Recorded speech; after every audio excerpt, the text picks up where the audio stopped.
আসসালামু আলাইকুম ওয়া রাহমাতুল্লাহ। বন্ধুরা, গ্যাসের সমস্যায় অনেকে ভুগছেন এবং বিভিন্ন প্রকারের গ্যাসের ক্যাপসুল, ট্যাবলেট, সিরাপ এগুলো খাচ্ছেন। খাওয়ার কারণে কি হচ্ছে, এই ওষুধগুলোরই নিজস্ব কিছু সাইড ইফেক্ট আছে। তো এই সাইড ইফেক্টে দেখা যাচ্ছে তারা আরও অন্য অন্য রোগগুলো চলে আসতেছে। তো এই যে গ্যাসের যে সমস্যা, এই সমস্যা থেকে সমাধানের জন্য, স্থায়ীভাবে সমাধানের জন্য হোমিওপ্যাথিতে অনেকগুলো ওষুধ রয়েছে, যে ওষুধগুলো খেলে এ ধরনের সমস্যার স্থায়ীভাবে সমাধান হবে ইনশাআল্লাহ। বন্ধুরা, এই যে গ্যাসের যে সমস্যা রয়েছে, বিশেষ করে যাদের পেট ফুলে থাকে, ঢেকুর ওঠে এবং কোনো খাবারই সে খেতে পারে না, যদিও খায় অল্প খাবারে তার পেট ফুলে যায়, মনে হয় যে সে অনেক বেশি খেয়ে ফেলেছেন। এই যে গ্যাসের যে সমস্যা, এই সমস্যার কারণে অতিষ্ঠ হয়ে উঠেছে, এ ধরনের সমস্যার সমাধানের জন্য কার্বোভেজ নামে একটি ওষুধ রয়েছে হোমিওপ্যাথিতে। এই ওষুধটি যদি কেউ 0/2 পাওয়ার নিয়মিত দিনে 2বার করে খায়, সকালে একবার এবং রাতে একবার, খাবারের আধা ঘন্টা আগে, তাহলে তার এই যে গ্যাসের যে সমস্যা রয়েছে, বিশেষ করে পেট ফুলে যায়, পেটের ভিতরে শব্দ হয়, খাবার সঠিকভাবে হজম হয় না এবং শারীরিকভাবে দুর্বলতা চলে এসেছে, খাবার না খেতে খেতে খাবারের রুচি হারিয়ে গিয়েছে এবং ঢেকুর ওঠে, অতিরিক্ত মাত্রায় ঢেকুর ওঠে, অনেক জোরে জোরে শব্দ সহকারে ঢেকুর ওঠে, এই ধরনের সমস্যা যাদের রয়েছে তাদের জন্য ওষুধ হচ্ছে এই কার্বোভেজ। কার্বোভেজটি আপনি নিয়মিত 20 দিন করে অন্তত 2 মাস খান, আল্লাহর রহমতে আপনার এই সমস্যা স্থায়ীভাবে সমাধান হয়ে যাবে, এভাবে আর সমস্যাটি ফিরে আসবে না। কার্বোভেজ খাবেন হচ্ছে 0/2, এটা খাবেন 20 দিন, 0/3 এটা খাবেন 20 দিন, 0/4 এটা খাবেন 20 দিন, এভাবে অন্তত 60 দিন খাবেন। খেলে আপনার যে গ্যাসের যে সমস্যা রয়েছে, এই গ্যাসের সমস্যা চলে যাবে। বন্ধুরা, গ্যাসের শুধু যে একই রকম লক্ষণ রয়েছে এরকম না, অনেকের জন্য লক্ষণগুলো অন্যভাবে দেখা দেয়। দেখা যাচ্ছে যে কারো কারো ক্ষেত্রে যে গ্যাসের কারণে তার খাবার হজম হয় না, অর্থাৎ তার খাবার অভুক্ত থেকে যায়, যে সে টয়লেট করে, টয়লেটের সাথে দেখা যায় যে তার অজীর্ণ খাবারগুলো চলে যাচ্ছে।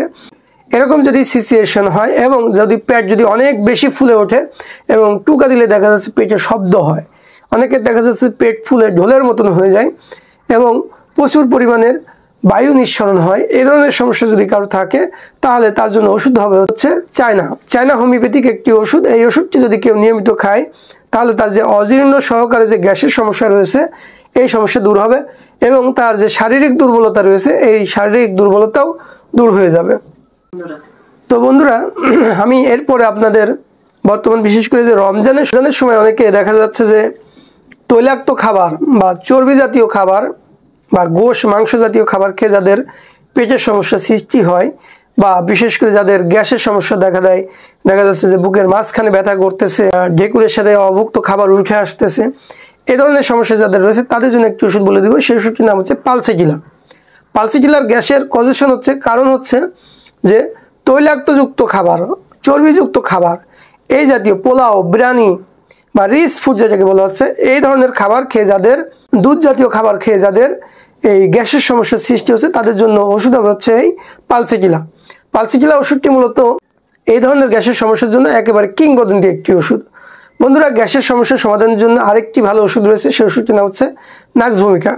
নাক্সভূমিকা ওষুধটি তাদের জন্য বেশি কাজ করে থাকে যারা রিচ ফুড অর্থাৎ ভাজা পোড়া খাচ্ছেন, তৈলাক্ত খাবার খাচ্ছেন, যেগুলো ভাজা পোড়া, বিশেষ করে ভাজা পোড়া জাতীয় খাবার, এই ধরনের খাবার যারা খায় এবং এই ধরনের খাবার খাওয়ার কারণে যাদের পায়খানার বারবার বেগ হচ্ছে, পায়খানা ক্লিয়ার মতন হচ্ছে না, পায়খানা স্বাভাবিক নরম বা স্বাভাবিক আছে কিন্তু পায়খানা ক্লিয়ার হচ্ছে না, এবং এই যে সমস্যাগুলো দেখা যাচ্ছে, যেমন যে পেট ফুলে থাকে, খাবার হজম হয় না, খাবারের রুচি জাগে না, গ্যাস হয়, চুকো ঢেকুর ওঠে অর্থাৎ টক ঢেকুর ওঠে, মুখে যে পানি উঠে আসে এটা টক লাগে, দাঁত পর্যন্ত টক হয়ে যায়, এই ধরনের সমস্যা যদি কারো থাকে তাহলে তার জন্য ওষুধ হবে হচ্ছে নাক্সভূমিকা।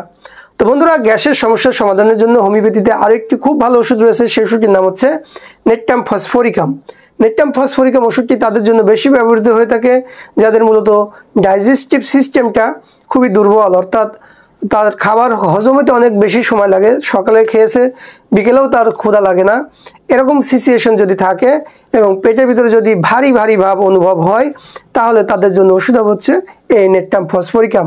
নেট্টাম ফসফরিকাম খাওয়ার নিয়ম হচ্ছে 6x যে বড়িগুলো রয়েছে, এই বড়ি 4টি করে বড়ি সকাল, দুপুর এবং রাতে খাবারের কমসে কম আধা ঘন্টা আগে হালকা গরম পানি দিয়ে গুলিয়ে খেতে হবে অথবা শুষে খেয়ে গরম পানি খেতে হবে, তাহলে খুব ভালো ফলাফল আসবে।